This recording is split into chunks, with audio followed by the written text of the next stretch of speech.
नमस्कार, मेरा नाम है आस्था और आप देख रहे हैं दी लल्लन टॉप का डेली इकोनॉमिक बुलेटिन खर्चा पानी। आज खर्चा पानी में बात करेंगे एक ऐसे कानून की जिसने विदेशी चंदे और फंडिंग से देश विरोधी दुकानें चलाने वाले एनजीओ और संस्थाओं की नकेल कसनी शुरू कर दी है। एक ऐसा कानून जिस पर अब खुद सुप्रीम कोर्ट ने एक तरह से सरकार की पीठ थपथपाई है। नाम है FCRA यानी फॉरेन कंट्रीब्यूशन रेगुलेशंस एक्ट। आसान भाषा में कहें तो विदेशों से आने वाले पैसे या चंदे के गलत इस्तेमाल की चौकीदारी करने वाला कानून। ये कानून फिलहाल दो वजह से सुर्खियों में है। सरकार ने SBI को एमनेस्टी इंटरनेशनल इंडिया के पूर्व प्रमुख आकार पटेल के खिलाफ FCRA कानून के तहत मुकदमा चलाने की इजाजत दे दी है।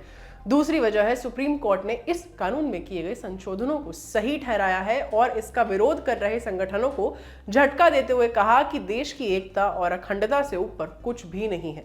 क्या है ये नए कानूनी संशोधन? कैसे इससे विदेशी पैसों के दम पर देश में आतंकवाद, नक्सलवाद, धर्म परिवर्तन और दूसरी कई देश विरोधी गतिविधियां चलाने वालों या उनकी मदद करने वालों की नींद उड़ी हुई है? इन सभी मसलों पर विस्तार से चर्चा करेंगे, लेकिन सबसे पहले आज की आर्थिक सुर्खियां। Brought to you by 5paisa.com. Investing made easy and rewarding. Download the app now. देश के सबसे बड़े IPO को इंतजार कर रहे निवेशकों के लिए सस्पेंस का दौर खत्म होने का नाम नहीं ले रहा।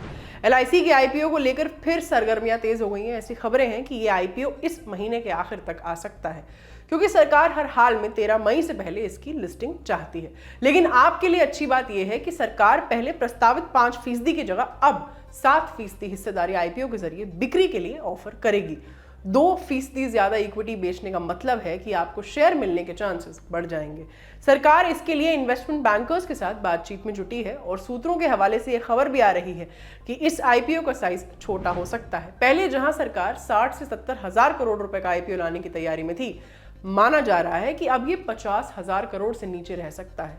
सरकार मार्केट रेगुलेटर सेबी के पास IPO का रिवाइज्ड ड्राफ्ट अगले हफ्ते दाखिल कर सकती है। इसके साथ ही IPO का संभावित वैल्यूएशन भी घटेगा, यानी पहले जहां LIC का वैल्यूएशन 15 लाख करोड़ रुपए का आंका गया था, अब वो 11 से 12 लाख करोड़ रुपए रह सकता है। IPO के साइज और वैल्यूएशन घटाने से इसका प्राइस बैंड भी जाहिर है छोटा हो सकता है। इन सभी कोशिशों का मकसद ज्यादा से ज्यादा निवेशकों को आकर्षित करना है। दूसरी सुर्खी ग्लोबल महंगाई को लेकर है। देश में बढ़ती महंगाई की खबरों से तो आप वाकिफ ही हैं। ये जानकर शायद आपको सुकून मिले कि दुनिया के ज्यादातर देशों में महंगाई दर पिछले कई वर्षों के रिकॉर्ड तोड़ रही है। अमेरिका में मार्च की महंगाई दर 8.5% दर्ज की गई है, जो पिछले 40 साल में सबसे ज्यादा है। ब्रिटेन और जर्मनी में महंगाई ने पहले ही 30 साल का रिकॉर्ड तोड़ रखा है, लेकिन अब ये ट्रेंड पूरे एशिया को अपनी चपेट में ले रहा है। ब्लूमबर्ग की एक रिपोर्ट के मुताबिक भारत के अलावा चीन, Indonesia, Philippines, Thailand, south Korea में खुदरा महंगाई दर अनुमान से ज्यादा दर्ज की गई है। लेकिन चुभने वाली बात यह है कि ब्लूमबर्ग के मुताबिक इन सभी देशों में महंगाई का सबसे बुरा दौर अभी आने वाला है। कॉमन बात यह है कि सभी एशियाई देशों में तेल गैस की कीमतें आसमान छू रही हैं और इसके चलते जरूरी खाद्य वस्तुओं के दाम बढ़ रहे हैं। सरकार ने एमनेस्टी इंडिया के पूर्व प्रमुख आकार पटेल पर FCRA यानी फॉरेन कंट्रीब्यूशन रेगुलेशंस एक्ट के उल्लंघन का मुकदमा चलाने की मंजूरी दे दी है। वही कानून जिसके तहत पिछले दिनों हजारों NGO और संस्थाओं का रजिस्ट्रेशन कैंसिल कर दिया गया, हजारों के रजिस्ट्रेशन रिन्यू नहीं किए गए और जिसका कई देशी विदेशी संगठन विरोध भी कर रहे हैं। आरोप यह भी है कि सरकार इसकी आड़ में अपने आलोचकों और वैचारिक विरोधियों को निशाना बना रही है। पिछले दिनों केंद्र सरकार ने मिशनरीज ऑफ चैरिटी के FCRA रजिस्ट्रेशन को भी रिन्यू करने से इनकार कर दिया था। वही मिशनरीज ऑफ चैरिटी, जिसे साल 1950 में समाज सेवी मदर टेरेसा ने स्थापित किया था, संस्था अपने मानवीय प्रयासों और सेवाओं के लिए देश और दुनिया में जानी जाती है। लेकिन इस पर आरोप भी लगे हैं कि यह भारत में धर्म परिवर्तन को बढ़ावा देने में लगी है। हालांकि रजिस्ट्रेशन को लेकर मिशनरी ऑफ चैरिटी को बहुत हद तक राहत मिल गई है, लेकिन सैकड़ों संस्थाएं देश भर में विरोध कर रही हैं कि नए संशोधनों के चलते कानून का अनुपालन कठिन हो गया है और उनके लिए विदेश से जायज और जरूरी कामों के लिए भी पैसा लेना मुश्किल हो गया है। आपको बताते चलें कि हाल तक देश में 20,000 से भी ज्यादा NGO पंजीकृत थे। साल 1976 में पहली बार देश में FCRA कानून लाया गया था। तब भी मकसद विदेशी फंडिंग का बेजा इस्तेमाल रोकना ही था। लेकिन बीते एक दशक में विदेशी चंदे और फंडिंग की मात्रा करीब 2 गुना बढ़ जाने के बाद सरकार के कान खड़े हो गए और उसने हाल ही में इसमें व्यापक संशोधन किए। इसके तहत विदेशी चंदे के इस्तेमाल, ट्रांसफर और अन्य नियमों पर कई तरह की सख्ती कर दी गई। रजिस्ट्रेशन को आधार से जोड़ा गया और भी कई प्रावधान किए गए जिससे ये सुनिश्चित हो सके कि पैसा जिस काम के लिए लाया जा रहा है उसी पर खर्च हो। आरोप यह भी है कि कई संस्थाएं विदेशी पैसों से देश को कमजोर करने में लगी हैं, लेकिन दूसरी तरफ कई संगठन और राज्य सरकारें केंद्रीय संशोधनों का विरोध कर रही हैं। ये संशोधन पिछले हफ्ते तब सुर्खियों में आए जब शुक्रवार को सुप्रीम कोर्ट ने एक अहम फैसले में साफ कर दिया कि सरकार ने जो संशोधन किए हैं वो देश की एकता और अखंडता कायम रखने के लिए जरूरी हैं और इनसे खेलने की इजाजत किसी को भी नहीं दी जा सकती। क्या है ये संशोधन और इससे देश विरोधी गतिविधियों की फंडिंग रोकने में कहां तक मदद मिलेगी? हमने एक्सपर्ट से बात की, देखिए उन्होंने क्या कहा। देखिए, ऐसा है, सरकार पिछले साल 2020 में संशोधन लाई थी फॉरेन कंट्रीब्यूशन रेगुलेशन एक्ट के अंदर। उसके अंदर मेजर एक संशोधन था कि सेक्शन 7 के अंदर के कोई भी जो इंस्टीट्यूशन है जिसने बाहर से फॉरेन कंट्रीब्यूशन मंगाया है, वो अभी तक क्या था कि वो दूसरी एसोसिएशन को दे सकती थी। तो उसका कुछ लोग फायदा उठाते थे कि कोई एक मंगा लेती थी और फिर 50 में वो बांट देती थी। तो सरकार ने एक तो उसको बैन कर दिया था कि आपने अगर मंगाया तो उसका यूटिलाइजेशन आप ही कीजिए। एक तो ये अमेंडमेंट था मेजर, अगर मैं अमेंडमेंट्स की बात करूं। दूसरा उसके अंदर क्या था कि जो इंस्टीट्यूशंस जो थी, एसोसिएशंस या इंडिविजुअल्स भी जो पैसा मंगाते थे, वो बेसिकली उसका 50% एडमिनिस्ट्रेटिव खर्चों पर लगा देते थे। वो अलाउड था उनको 50%। तो उस 50% को घटा करके उन्होंने 20% कर दिया था। तो वो भी एक अमेंडमेंट हुआ था। तीसरा क्या था कि जो पैसा आया है, वो पैसा अगर आ गया और आपके खिलाफ कोई इंक्वायरी हो गई है, जैसे आपने अभी आकार पटेल साहब का नाम लिया, तो अभी हम उस पर बाद में आते हैं। तो अगर आपकी पेंडिंग इंक्वायरी है या आपका लाइसेंस सस्पेंड कर दिया गया है, तो उस बीच में आप उस फॉरेन कंट्रीब्यूशन का इस्तेमाल नहीं कर सकते। अगर आप इस्तेमाल करेंगे तो वो वायलेशन माना जाएगा। जो फॉरेन कंट्रीब्यूशन आए वो एक ही बैंक अकाउंट में जमा किया जाए, state bank of India parliament street में। तो उसका बेनिफिट ये था कि पार्लियामेंट स्ट्रीट के अंदर पैसा जमा होगा तो सरकार को ये पता लगेगा किसका आया किसका नहीं आया। तो वहां एक अलग विंग बना दिया गया। तो ये कंट्रोल करने के लिए एक तरीका निकाला गया। एक अमेंडमेंट और किया गया था कि जितने भी की फंक्शनरी है उन सबको आधार नंबर अपना जो है वो अपडेट करना होगा एफसीआर एक्ट के अंदर। तो उसके ऊपर सुप्रीम कोर्ट ने थोड़ा सा रिलीफ इनको दिया है, सिर्फ यहाँ पे कि आप अपना पासपोर्ट नंबर भी दे सकते हैं, क्योंकि बहुत सारे लोगों के पास आधार नंबर है नहीं जो फॉरेनर्स हैं उनके लिए, तो उनको जबरदस्ती नहीं की जाए, तो इसके लिए किया गया था। तो ये बेसिकली मोटा मोटा अमेंडमेंट्स थे जो सरकार पिछले साल लाई थी और सुप्रीम कोर्ट ने इसको अपहेल्ड कर दिया। सिर्फ एक में रिलीफ दिया जो मैंने आपको बताया कि आधार नंबर की जगह पे अगर किसी के पास पासपोर्ट है तो पासपोर्ट नंबर दे दे। किसी के पास मतलब जो फॉरेन का जिसके पास आधार नहीं है वो अपना पासपोर्ट नंबर दे सकता है। तो एक्चुअली उसके बाद जो सुप्रीम कोर्ट ने अपहेल्ड किया तो एक लाइन उसके अंदर बड़ी मेजर उन्होंने कही कि there is no absolute right to receive foreign contribution, कि आपका राइट नहीं है ये फॉरेन कंट्रीब्यूशन को रिसीव करना। No absolute right is given by the constitution. तो इसलिए आप इसको राइट की तरह मत गिनिए। तो यहां इसी सिलसिले में ही आकार पटेल साहब को जो रोका गया बेंगलुरु एयरपोर्ट पर, जो आज की अखबारों की सुर्खियां हैं, वो इसी से रिलेटेड हैं, क्योंकि एमनेस्टी इंटरनेशनल के वो एक्स चीफ रहे हैं। तो कहीं ना कहीं कुछ इश्यूज हैं जो सीबीआई कोर्ट उसके अंदर लेके गई है। जैसा मैं अभी आपको बता रहा था कि बेसिकली जो अमेंडमेंट सरकार ने की और सुप्रीम कोर्ट ने उसको अपनी मोहर लगा दी कि इंट्रा वायर्स हैं, इसमें कोई सरकार ने कोई अनकॉन्स्टिट्यूशनल काम नहीं किया है। उसी के साथ साथ बेसिकली मैं आपको यह बता दूं कि पिछले साल 2010 से लेकर 2019 तक जो फॉरेन कंट्रीब्यूशन है वो भारत का डबल हो गया है। जैसा मैंने आपसे कहा था अभी कि there is no absolute right to receive foreign contribution, तो डबल हो गया है। इसका मतलब ये नहीं है कि ये राइट को कंटिन्यू करता रहना चाहिए।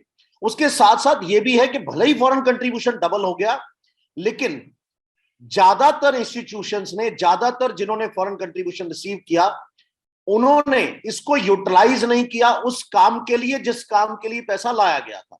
क्योंकि एफसीआर एक्ट बिल्कुल आपको मना करता है कि आपको जिस काम के लिए पैसा लाए हैं आप देश के अंदर खर्च करने के लिए, आप उसी पर ही खर्च करेंगे। तो क्योंकि देश की सॉवरेनिटी के लिए एक्ट है, ये एक ही एक्ट है जो है तो फाइनेंस का एक्ट, जिसके अंदर बात सारी हम पैसों की कर रहे हैं, लेकिन ये मिनिस्ट्री ऑफ फाइनेंस इसको हैंडल नहीं करती, इसको ministry of home affair deal करता है। ये सब कुछ मिनिस्ट्री ऑफ होम में आता है और मिनिस्ट्री ऑफ होम अपने तरीके से इसको इन्वेस्टिगेट करती है, अपने तरीके से इसको कंट्रोल करती है। क्योंकि मिनिस्ट्री ऑफ फाइनेंस थोड़ा सा फिर भी लिबरल कहीं रह सकती है, क्योंकि फाइनेंस से रिलेटेड है। ये फाइनेंस तो आता है, लेकिन जो लोग इसको यूटिलाइज करते हैं और जिन लोगों पर यूटिलाइज किया जाना चाहिए, सरकार की इस पर बहुत कड़ी नजर रहती है और रहनी भी चाहिए। क्योंकि देश की अखंडता और संप्रभुता के साथ किसी तरह का कोई कंप्रोमाइज नहीं किया जा सकता। 19,000 जो रजिस्ट्रेशंस हैं वो कैंसिल किए गए, और अभी जो है इस वक्त अभी भी जो रजिस्ट्रेशंस हैं उसमें से 6,000 लोगों ने अपना रिन्यूअल भी अप्लाई नहीं किया। 31 दिसंबर जो लास्ट डेट थी उस पर अप्लाई नहीं किया रिन्यूअल, तो वो भी लाइसेंस कैंसिल हो जाएंगे। तो अभी वो भी इश्यूज अभी चल रहे हैं। तो एक्चुअली मेरा कहने का मतलब ये था कि जो अमेंडमेंट्स आए बेसिकली ये देश की अखंडता को बचाने के लिए जिस तरह से किया गया, देश के संविधान के अंदर रह करके जो किया जा रहा है उसके अंदर ये सारी अमेंडमेंट्स लाई गई, और उसको सुप्रीम कोर्ट ने अपनी मोहर लगा दी है अब उसके ऊपर कि ये जो अमेंडमेंट हुए थे ये बिल्कुल ठीक है, और सरकार को हक है इस तरह के अमेंडमेंट्स लाने का, आप नहीं रोक सकते। एक कहावत है, तू डाल डाल मैं पात पात। जब सरकार कानून बनाती है तो उल्लंघन करने वाले उसकी काट ढूंढने लगते हैं। एफसीआरए संशोधन के बाद कई संगठनों ने डोनेशन की जगह कमर्शियल पर्पस से पैसे मंगाने का रास्ता चुना। अब भी एफडीआई और बोरोइंग के नाम पर फंडिंग हो रही है। एसबीआई ने एमनेस्टी इंडिया के खिलाफ चार्जशीट में कहा है कि इसे उसके लंदन ऑफिस से फॉरेन डायरेक्ट इन्वेस्टमेंट यानी एफडीआई के तौर पर 10 करोड़ रुपए का भुगतान हुआ था। इसके लिए गृह मंत्रालय की मंजूरी नहीं ली गई थी। इसके अलावा भी करीब 26 करोड़ रुपए ब्रिटेन की संस्थाओं की ओर से एमनेस्टी इंडिया को भेजे गए थे। आरोपों के मुताबिक एमनेस्टी ने ये fund service contract advance income और एफडीआई के मकसद से हासिल किए, लेकिन इस्तेमाल दूसरी मदों में किया गया। कुल 36 करोड़ में से 10 करोड़ एफडीआई के तौर पर और 26 करोड़ कंसल्टेंसी सर्विसेज के एवज में भुगतान के तौर पर लिए गए। एफडीआई की रकम amnesty international India private limited AIIPL में निवेश के तौर पर लाई गई। इसे कंपलसरी कन्वर्टेबल डिबेंचर के तौर पर दिखाया गया, लेकिन इनकम टैक्स रिटर्न में इसे लॉन्ग टर्म बोरोइंग बताया गया। एमनेस्टी का जिक्र तो हम यहाँ एक उदाहरण या एग्जाम्पल के तौर पर कर रहे हैं। ऐसे संगठनों की फहरिस्त बहुत लंबी है जिन्होंने कानूनी कड़ाई से निपटने के लिए कमर्शियल और बिजनेस रूट का इस्तेमाल करना शुरू कर दिया है। क्या कानून में इस बात का ध्यान रखा गया है? क्या नया एफसीआरए सिर्फ एनजीओ और डोनेशन पर ही लागू होता है या सभी तरह के फंड ट्रांसफर पर? अगर बिजनेस और कमर्शियल गतिविधियों की आड़ में कोई पैसा भेज रहा है तो उसके बेजा इस्तेमाल को कैसे कंट्रोल किया जा रहा है? जानते हैं इस बारे में एक्सपर्ट की क्या राय है। देखिए ऐसा है, कुछ लोगों को ये गलत फहमी है कि जहां फॉरेन कंट्रीब्यूशन रेगुलेशन एक्ट जो है सिर्फ वो नॉन प्रॉफिट ऑर्गेनाइजेशंस पर लगता है, एनजीओ पर लगता है। जैसे हमने अपनी बात एमनेस्टी इंटरनेशनल से शुरू की, इसी तरह से इस तरह की जितनी इंस्टीट्यूशंस हैं कि यही सब एफसीआरए लाती हैं और इन्हीं को मिलता है, मतलब डोनेशन से लिंक्ड है। जबकि ऐसा नहीं है, ये मेरे और आप पर भी उतना ही अप्लाई करता है, ये किसी भी एचईओ पर अप्लाई करता है, किसी भी एसोसिएशन पर रहता है। इवन एक प्राइवेट लिमिटेड कंपनी भी पैसा ला सकती है, लेकिन शर्त यह है कि उनको अपना रजिस्ट्रेशन एफसीआरए एक्ट में कराना होता है।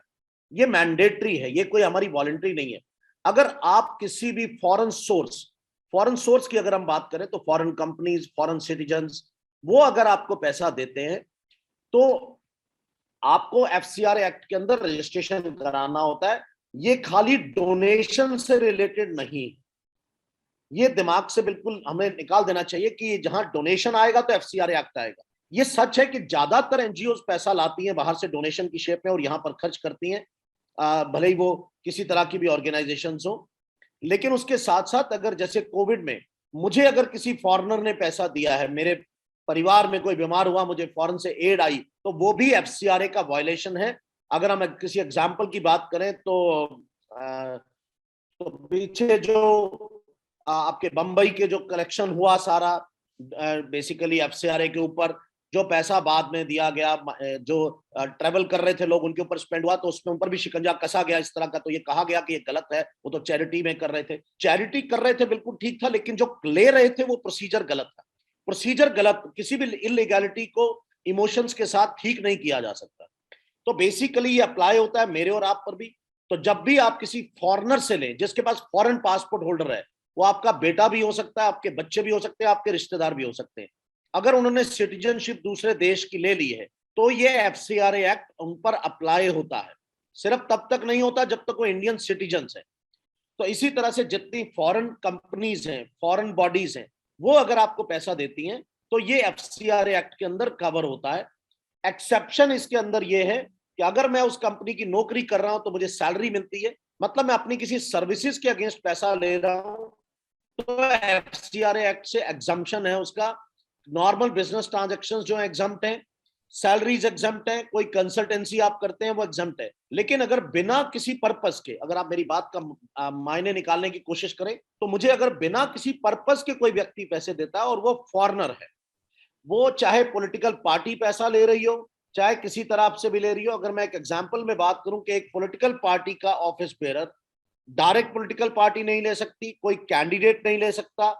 कोई कैंडिडेट लेता है 6 महीने पहले, इलेक्शन से पहले भी नहीं ले सकता। अगर उसको लेना है तो फॉरेन कंट्रीब्यूशन में नहीं जाएगा, फॉरेन से एड नहीं आएगी। इसके पीछे मकसद ये है कि हमारे देश का जो कानून है उसके अंदर किसी भी तरह की इंटरफेरेंस फॉरेन फंड से ना की जाए, मतलब ये एक तरीका अडॉप्ट ना किया जाए। तो डायरेक्टली या इनडायरेक्टली बहुत सारे सेक्शंस हैं, हम डिटेल में कभी बात करेंगे तो इस पे बात करेंगे। बहुत सारे ऐसे सेक्शन हैं जो कहते हैं कि अगर मैं जिस काम को मैं डायरेक्टली नहीं कर सकता तो वह इनडायरेक्टली भी नहीं हो सकता। तो मतलब अगर कोई व्यक्ति फॉरेन का आदमी किसी इंडियन सिटीजन को पैसा देता है और वह इंडियन सिटीजन फिर उसको आगे यहाँ के किसी व्यक्ति को देता है, जो जैसा मैंने वायलेशन आपको 1 मिनट पहले बताया, तो वो बाकायदा वैसा ही माना जाएगा, भले ही वो उस व्यक्ति ने वहां पैसा लिया हो या। तो ये एक्ट जो है ये सब पर अप्लाई होता है, इंडिविजुअल्स पर भी है, एचयूएफ्स पर भी है, कंपनीज पर भी है, एसोसिएशंस पर भी है। तो हम जो आज अखबार की अगर बात करें तो जो आज सुबह का केस है उसमें भी ऐसा ही किया गया। कुछ कंपनीज में पैसा लिया गया फॉरेन कंपनीज से और वो पैसा यहां यूज किया गया दूसरे कामों के लिए। तो ये एफसीआरए एक्ट का वायलेशन है और मैंने आपसे कहा कि ये मिनिस्ट्री ऑफ होम अफेयर्स इसको देखती है, तो we have to be very careful. तो उसमें जो वायलेशंस हैं वो बाकायदा देश की अखंडता से जुड़ा हुआ मामला है, तो इसलिए इसमें कोई रिस्क नहीं लिया जा सकता। तो ये मैं इसके अंदर आपके लिए और जोड़ना चाहूंगा, तो बहुत केयरफुली हमें इस एक्ट को हैंडल करना चाहिए। तो ये था आज का खर्चा पानी जो आपके लिए लिखा था हमारे साथी प्रमोद ने। आज का एपिसोड आपको कैसा लगा अपनी राय कमेंट बॉक्स में जरूर दें। अगले एपिसोड तक अपना ख्याल रखें। नमस्कार।